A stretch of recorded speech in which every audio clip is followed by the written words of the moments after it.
여러분, 주님은 살아계십니다. 우리가 믿는 하나님은 살아계신 하나님이십니다. 예, 살아계신 하나님입니다. 무슨 이야기냐? 그냥 맥없이 절하고 예배 드리는 게 아니란 말입니다. 지금도 우리의 예배를 하나님은 받으신다고. 그게 인격적인 만남이에요. 그분은 살아계시기 때문에. 그분은 살아계시기 때문에 우리가 어떤 마음으로 예배하는 것을 다 알고 계신다. 그래서 주님이 너의 마음을 달라고 하는 거예요. 그냥 몸뚱아리만 앉아가지고 예배 드리는 척 아니라 지금 너 마음이 지금 어디 있냐? 지금 너의 마음이 지금 어디 있나? 나를 경배하느냐? 여러분, 이런 경험 해보셨죠? 누구하고 자꾸 대화를 하는데 자꾸 이 사람이 다른 데를 보고 대화를 해요. 기분 좋죠? 기분 엄청 좋죠? 기분 나쁘지. 내 눈을 보고 이야기해야지. 내 눈을 보고. 그게 인격과 인격이지 않습니까? 대화를 하면 눈을 보면서, 그죠? 그렇게 대화를 해야 되는데, 대화를 하는데도 딴 곳을 쳐다보고 건성으로 대답을 한다 이 말이에요. 그럼 여러분, 두 번 다시 그 사람하고 대화를 하고 싶습니까? 다시는 안 만나려고 하지요. 우리가 그처럼 하나님 앞에 예배 드릴 수 있다 이 말입니다. 하나님이 너 얼굴하고 얼굴로 마주보자. 좀 대화 좀 하자. 진짜 예배다운 예배함 나도 한번 받아보자. 그게 하나님의 마음일 거예요. 왜요? 왜 그래요? 마음에 다 콩밭에 가 있거든. 그러니까 하나님이 너희 몸뚱아리가 아니라 네 마음을 달라는 거죠. 너의 마음을 달라는 거야. 어디 지금 빼앗기고 사냐 이거지. 하나님 앞에 나와 예배한다는 게. 그러니까 우리가 지금 하나님을 예배하는 것이 아니라 우상을 섬기고 있어요. 우상을. 진짜 또 하나의 우상이지. 그 이름이 하나님이라는 우상이지. 인격적인 교제가 없으면 다 우상 숭배예요, 여러분. 인격적인 교제가 없으면 진짜 그분이 살아계신 하나님으로 우리와 만나 대화하고 우리와 하나님 마음이 주고받고 교제가 일어나고 어떤 친밀한 동행이 전제되지 않는 하나님은 하나님, 나는 나 단절된 상태에서 드려지는 모든 예배 행위는 우상 숭배예요.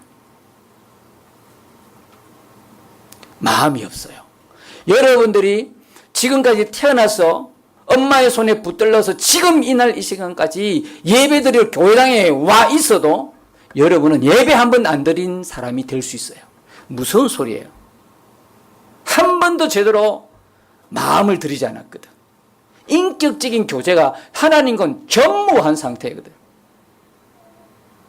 이렇게 예배드리고도 예배드렸다는 거야. 나중에 지옥 가보면 알아요. 꿈 깨십시오. 교회 나온다고 천국 간다? 꿈 깨십시오. 교회 나오는 그 자체로, 교회를 출석하는 자체로 천국 가겠지. 꿈 깨시라고. 꿈 깨시라. 내가 교회 나와서 헌금도 많이 했고 내가 직분도 있고 그렇게 많이 섬겼는데요. 꿈 깨시라고. 그것 때문에 천국 가는 건 아니니까. 내가 지금까지 믿습니다 그랬지 뭐 안 믿습니다 그래 봤습니까? 자기를 속이고 있어요. 믿습니다 했는데 실제로 안 믿고 있어요. 아주 그 증거가 선명하게 우리의 삶에 나타나죠. 집에 손님이 와도 여러분 그냥 그렇게 살 수 있습니까? 온통 집에 찾아온 손님 때문에 신경이 다 가잖아요. 여러분 집에 손님이 오면 여러분 지금까지 살던 방식 그대로 삽니까? 못 살지 않습니까? 그런데 만왕의 왕이신 주님이 내 안에 내 마음에 오셨다고 하는데 사는 거는 예전하고 똑같이 살아요. 근데 믿습니다 말밖에 없어요. 실제로는 안 믿는 거죠.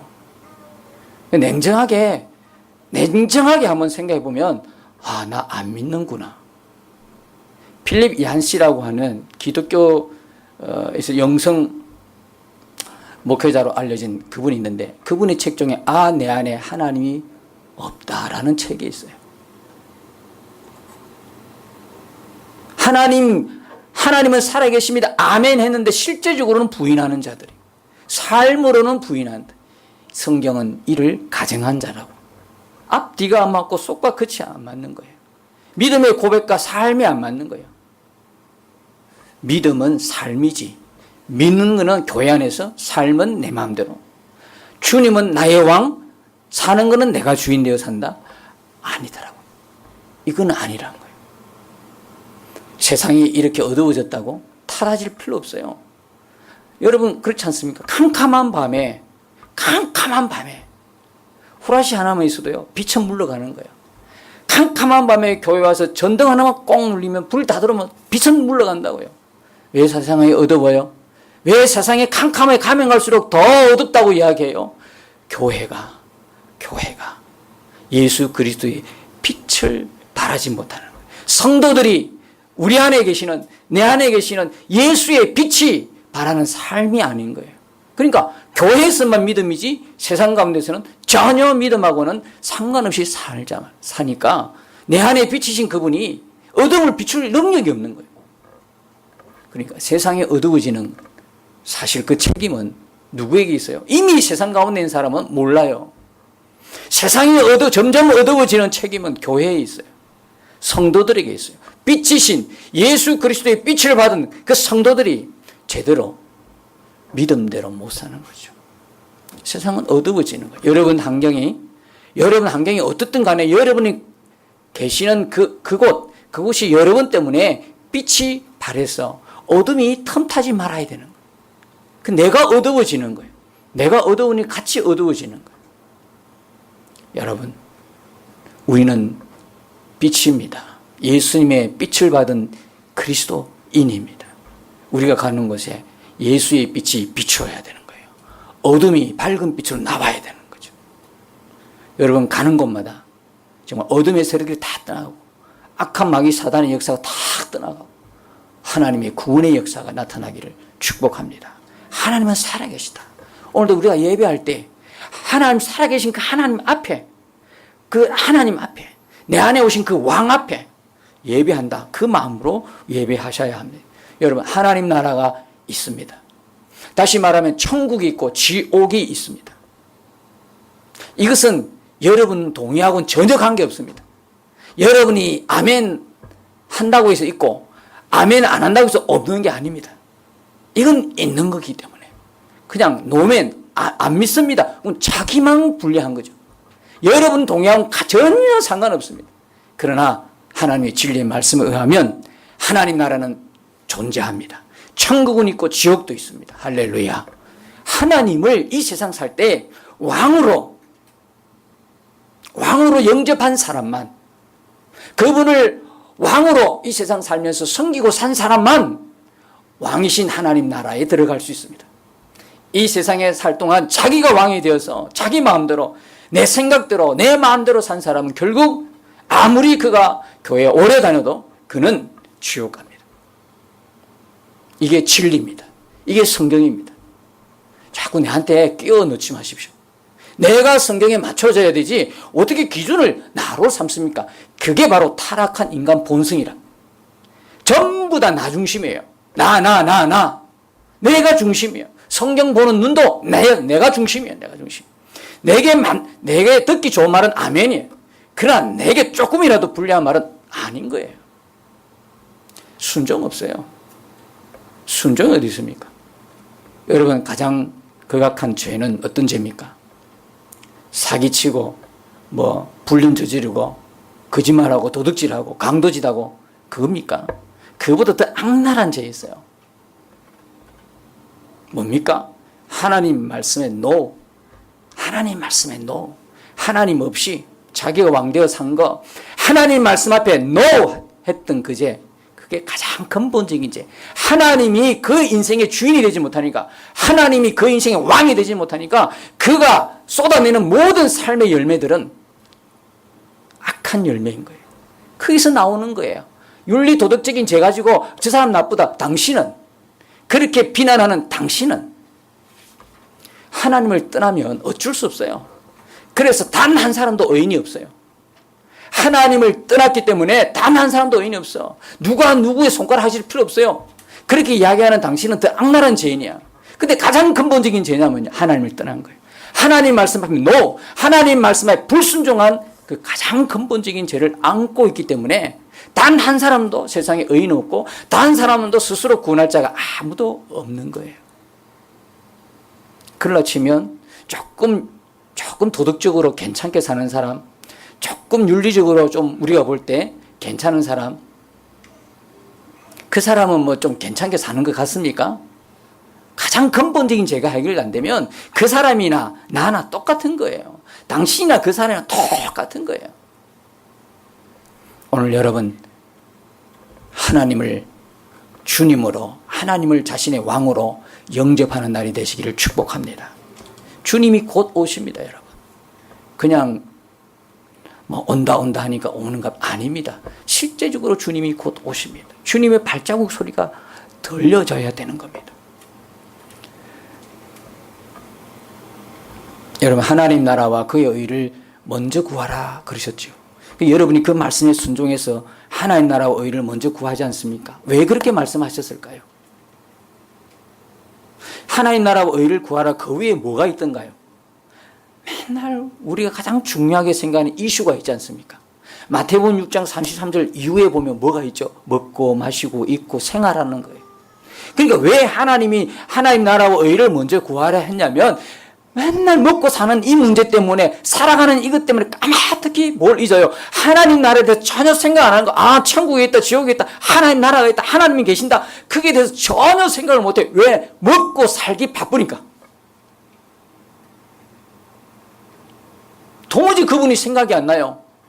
그게 우선순위가 완전 삶에서 이그러지는 거예요.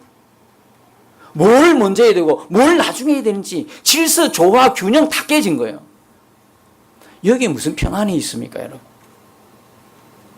여러분 삶이 조금 풀리면 기분 좋습니까? 그 대신 여러분 삶이 꼬이면 불쾌합니까? 그거는 진짜 평안이 아니죠. 아까 우리가 찬양했던 것처럼요. 폭풍이 몰아와도 주님이 왕되고 주님이 주인 된 사람은 평안을 가질 수 있습니다. 내 삶의 형편이 나아져서 평안한 게 아니고 폭풍이 몰아와도 뭐 때문에요? 누구 때문에요? 주님 때문에 평안을 유지하는 사람이 그 사람이 믿는 사람이죠.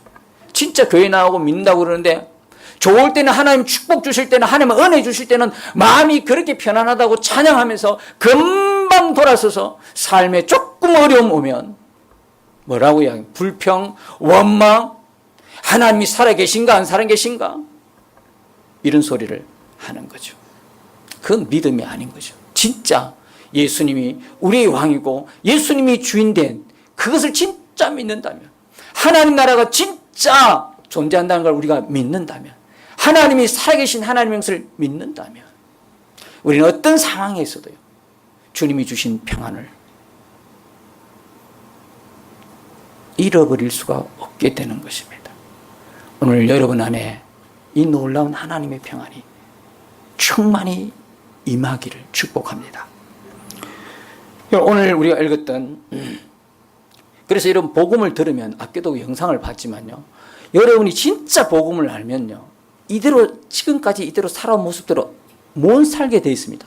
그렇게 살아도 못 삽니다. 이제는 완전히 바뀌어버리는 거예요. 복음을 진짜 알고 있으면요 여러분 지금까지 살아온 그대로 살아도 못 삽니다. 왜? 안 맞으니까요. 그래서 여러분 죄를 버리고 죄를 회개하고 여러분의 삶의 전체가 변화되는 역사가 나타나는 거예요. 이런 변화가 아직 내가 예수 믿고도 전혀 일어나지 않고 어제나 오늘이나 동일하고 지난주나 지금도 동일하고 다음 주도 동일할 것 같으면 여러분 다시 여러분 모두는 복음을 들어야 할 분들입니다. 오늘 바울이 로마서를 통해서 복음을 전가하는 순서를 보십시오. 17절에 보니까 먼저 뭐라고 그럽니까? 복음에는 하나님의 의가 나타나서 그랬습니다. 여기 17절 18절에 나타나다는 단어를 두 군데 쓰는데 첫 번째는 복음에 하나님의 의가 나타났다 말씀하고 있습니다. 두 번째 18절에 보면 그런 다음에 뭐라고 합니까? 하나님의 진노가 나타났다 이야기.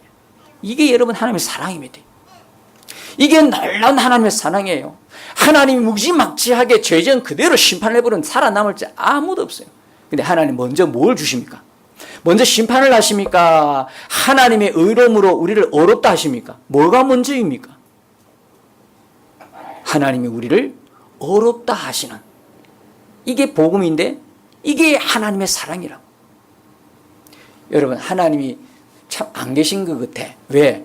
지금 하나님이 계신다면 이렇게 세상이 불의해질 수 있어? 어떻게 세상에 이런 일이 일어났어? 제가 오늘 아침에 잠깐 동영상을 봤는데 지금 이스라엘이에요. 이스라엘 텔아비브라고 하는 곳이 이스라엘의 경제 도시인데 이 도시가 동성애 축제로 난리 났답니다. 지금 전 세계적으로 일어나는 추세잖아요. 이거 여러분 잘 보셔야 됩니다. 동시다발적으로 전 세계에 일어나는 동성애 막 그냥 일어나고 있죠. 지금 들끓고 있죠. 텔아비브는 이스라엘, 하나님 예수님이 태어난 그 땅, 이스라엘 거룩한 땅이라고 하는 이스라엘 땅에서조차 이제는 동성애 축제가 열리고 아주 이제 그 반응을 봤죠. 놀랍습니다. 지금 세계가 돌아가는 걸 보면 정말 놀랍습니다. 왜 그들이 그랬을까요? 유대교를 버리고 종교를 버리고 왜 그들이 그랬을까? 딱 그 해설자가 이렇게 이야기합니다. 옛날에 히틀러가 600만을 학살했지 않습니까? 그걸 보고 그들이 그랬대요. 하나님이 살아계시면 어떻게 이런 일이 일어날 수 있느냐? 그래서 뭡니까? 반항하는 그 마음으로. 하나님은 안 계신다고. 우리가 일어난 사건을 통해서 어떤 사람은 진짜 그 속에서 하나님의 역사를 기다리고 인내하는 사람이 있고 어떤 사람은 봐라 하나님이 어디 계시냐고 나가버리는 사람이 있어요. 그 반전으로 지금 이스라엘에는 이런 일들이 일어난다고 하는 해석이었습니다. 하나님이 어떤 사건 보면 진짜 하나님이 안 계신 것 같아. 하나님이 계시면 이럴 수가 없지. 그런 일들이. 여러분, 우리가 어떤 하는 것마다 하나님이 꼭 그러면 심판하시면 하나님 계신 걸 알겠습니까? 우리가 무엇을 할 때마다 잘못된 하나님 눈의 기준이 어긋나면 그때마다 불이 내리고 심판하고 다 죽여버리고 이러면 하나님 와 살아계시네. 그래야 느끼겠습니까? 하나님은 그런 분이 아니세요. 하나님은 오래도록 참는 거예요. 참는 거. 우리 삶에서 어떤 때는 용감해질 때가 있어요. 내가 이렇게 사는데도 하나님이 가만히 있네. 자기가 알아요. 누가 나를 심판 안 해도 자기 스스로가 마음에 벌써 알아요. 내 이상하다. 내가 이렇게 살면 분명히 하나님이 뭔가 사인이 올 텐데 왜 이렇지? 그리고 점점 강해지죠. 점점 용감해지죠. 대범해지죠. 근데 하나님은 전혀 그를 손을 안 대셔요. 하나님은 이런 분이세요. 하나님은 기다리고 참고 인내하실 끝까지 인내하시는 거예요. 왜요? 그럼 그런 사람이 하나님이 사인 주면 금방 돌아올까요? 이미 폐역한 마음은요, 사인을 줘도 못 돌아 수없이, 그는 모를 뿐이지 수없이 많은 사인을 주변을 통해서 일어나는 일들을 통해 줬는데도 불구하고 그는 자기 갈 길로 가는 거예요. 우리가 영적으로 어두워지면 일어나는 상황을 전혀 감지 못해요. 우리가 하나님 앞에 정말 민감하게 하나님과 친밀한 동행이 이루어지면 조그만 사회적인 문제도 다 그걸 통해서 하나님의 메시지를 들을 수 있어요. 우리 주변에 일어나는 가정에서 일어나는 자녀들을 통해서 직장에서 일어나는 이 모든 우리 주변에서 일어나는 일을 통해서 하나님이 내게 뭘 주는가는 메시지를 받을 수 있는데 우리의 영적 감각이 다 무너져 버리면 무감각해지면 아무리 큰 사건 터져도요 몰라요.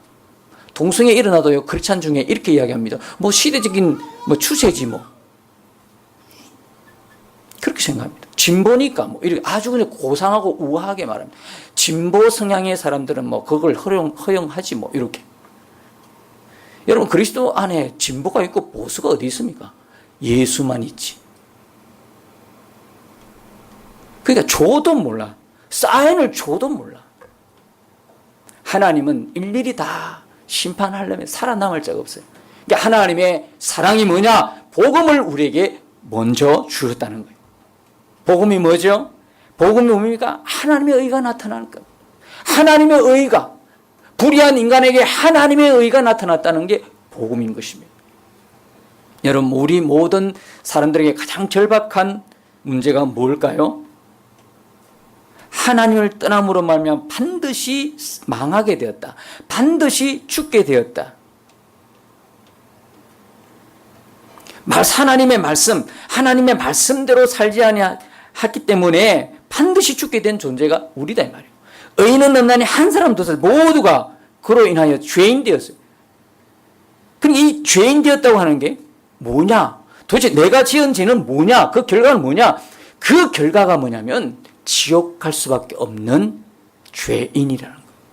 저와 여러분이 지었던 죄의 무게는 뭐냐면 단순한 어떤 몇 년 살고 나오고 몇 년 손해보고 뭔가를 집어로 이게 아니라 저와 여러분의 근본적인 죄의 결과는 뭐냐? 지옥 갈 수밖에 없는 죄인이었다.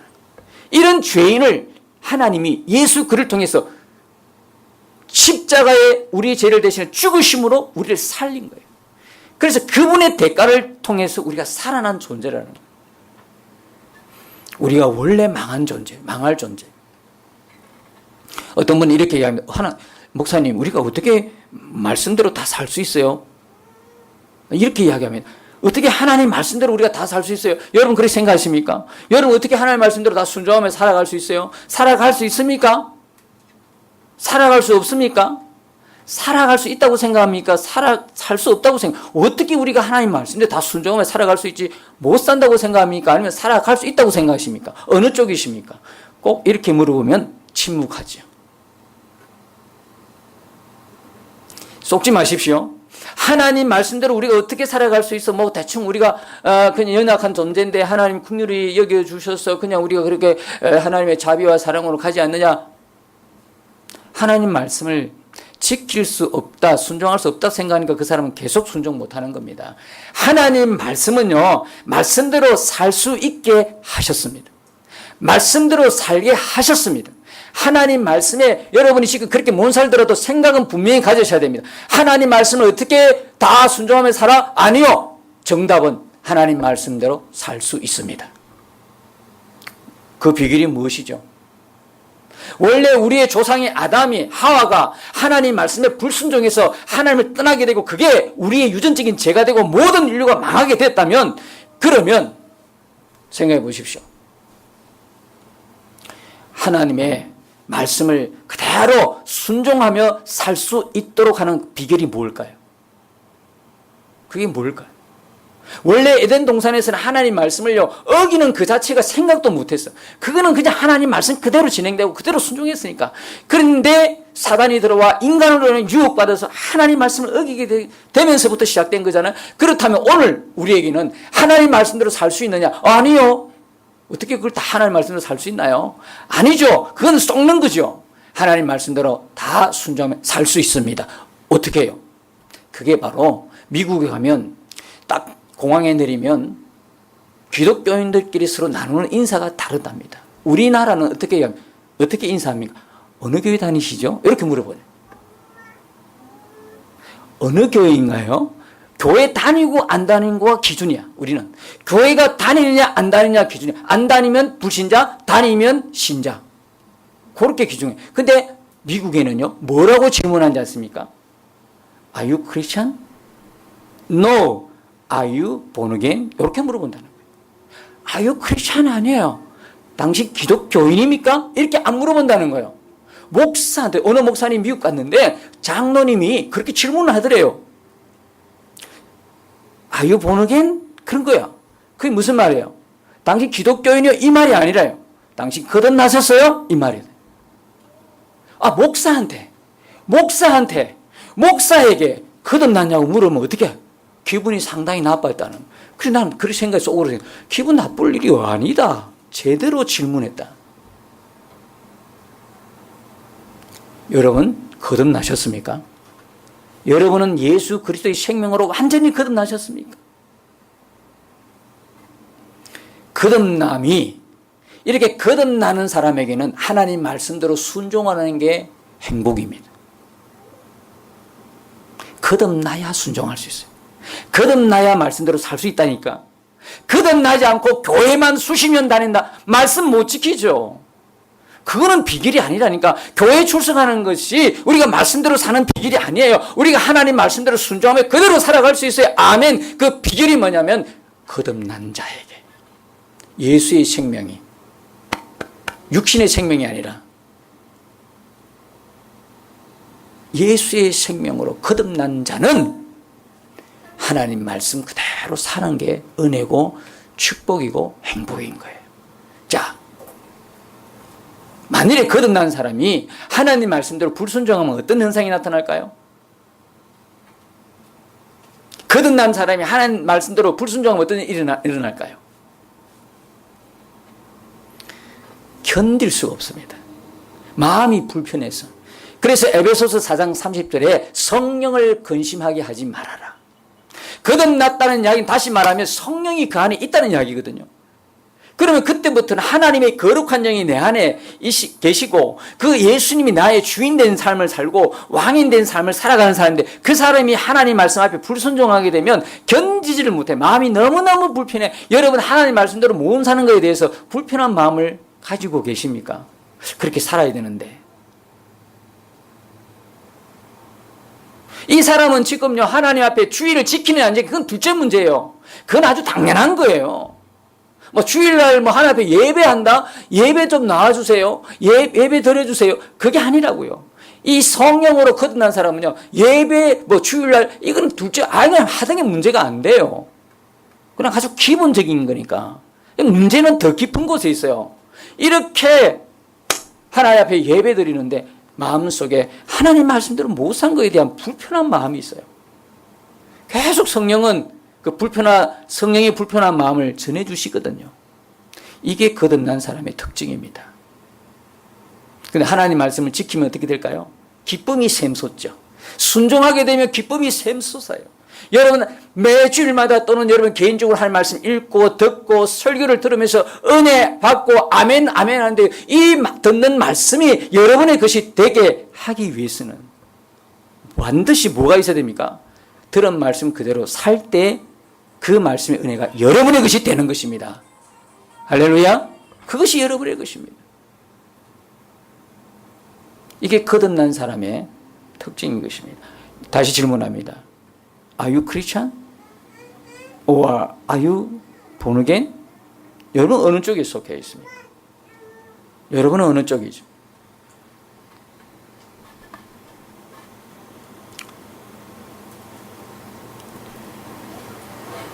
하나님 말씀대로 살지 못해서 반드시 망하게 된 존재. 이게 모든 인간의 가장 절박한 문제.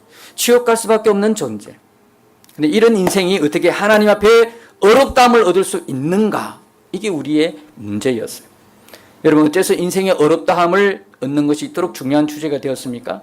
하나님의 심판, 하나님의 진노가 있기 때문에 그렇습니다. 여러분들이 죄인된 그 모습 그대로 하나님의 다른 어떤 조치, 하나님이 그를 어렵다 해주지 않는 그대로 죄인된 상태 그대로 살아가면 그에게 뭐가 있습니까? 하나님의 진노가 임하고 그에게 하나님의 심판이 임합니다. 결국 그는 지옥으로 달려가는 그 발걸음을 멈출 수 없는 거예요. 우리가 그랬던 존재인 우리가 어떻게 하나님의 어렵다함을 입었습니까? 하나님이 우리를 어떻게 어렵다 해 주셨습니까? 그것이 뭐냐면 복음인 거예요. 하나님의 진노와 심판과 영원한 지옥에 갈 수밖에 없는 자들인데 하나님이 우리를 어렵다 해 주셨다. 그 어렵다함을 얻는 길이 나타났다라고 하는 게 뭐냐면 복음인 겁니다. 우리는 원래 한 사람도 예외 없이 다 죽을 수밖에 없고 영원한 지옥 속에 갈 수밖에 없는데 하나님이 우리를 끄집어서 너 불의한 너에게 나의 의의 옷을 입혀주노라. 옷을 입혔어요. 우리를 어렵다 하신 거야. 그것 때문에 살아난 거예요. 우리가 뭘 잘났어. 우리가 하나님 앞에 봉사를 하고 섬기기만 하고 우리의 믿음이 대단해서 기도 많이 했어. 그래서 우리가 어렵다 입은 것이 아니라 우리의 어떤 조건과 상관없이 하나님이 일방적으로 우리를 뭐 했다? 어렵다 해 주셨기 때문에 구원받은 거죠. 어떤 방법으로? 그 아들을 뭐의 모양으로? 육신의 모양으로 이 땅에 보내사 육신의 죄를 정하셨다. 로마서 8장 3절. 똑같이 인간, 죄 있는 모양으로, 인간의 모양으로 그리스도를, 예수님을 이 땅에 보내주셔서 그를 인간 죄를 대신하여 십자가에 못 박으시고 그를 믿는 모든 자를 어렵다 해 주신 것입니다. 할렐루야.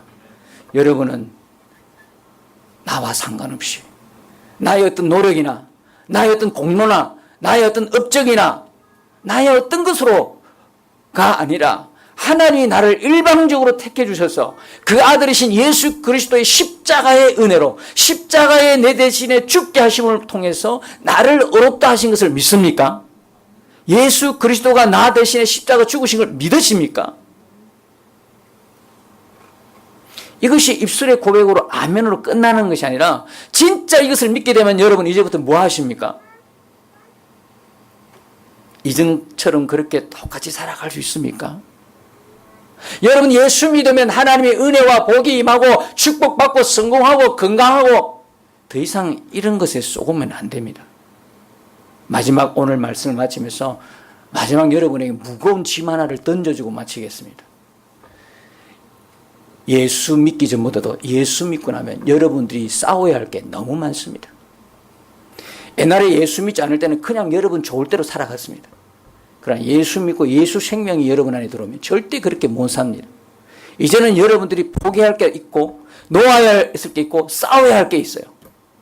옛날에 같이 갔던 동무도, 옛날에 같이 길을 걷던 친구도 이제는 그가 그의 가는 길과 나의 가는 길은 전혀 다른 겁니다. 때로는 여러분들이 목숨을 내놓아야 할 순간도 올 것이고, 때로는 여러분들의 것이 손해봐야 될 것이 올 것이고, 때로는 여러분들이 억울한 일을 당할 수도 있어요. 그리고 그 죄의 유혹에서 여러분들이 일어나야 하는 거예요. 옛날하고는 판이하게 다릅니다. 어쩌면 예수 믿고 더 고통스러울 수가 있습니다. 여러분, 이것이 나의 영원한 생명에 비하면 아무것도 아니겠지만, 여러분은 예수 믿고 난 이후에 정말 예수님이 여러분 주인으로 왕으로 여러분의 마음에 영접했다면 여러분 삶에는 끊임없는 갈등과 고통이 있을 수 있다는 것입니다. 그냥 예수 믿으면 복 받는다, 그냥 예수 믿으면 건강해진다, 그냥 예수 믿으면 잘 산다, 성공한다, 그 복음은 가짜입니다. 진짜 예수 믿으면 여러분들 진짜 여러분 고난을 각오하셔야 합니다. 예수님의 고난 내 고난, 예수의 십자가 내 십자가, 예수의 부활 내 부활입니다. 예수님이 가셨던 그 좁고 험한 길을 갈 각오가 되어 있어야 되는데, 그거마저도 내가 하는 것이 아니라 성령으로 걸어난 사람은 그 길을 걷게 되어 있습니다. 저는 여러분들이 다 생명의 길, 끝내는 하나님이 주신 구원의 그 길을 묵묵히 걸어가시기를 예수님 이름으로 축복합니다.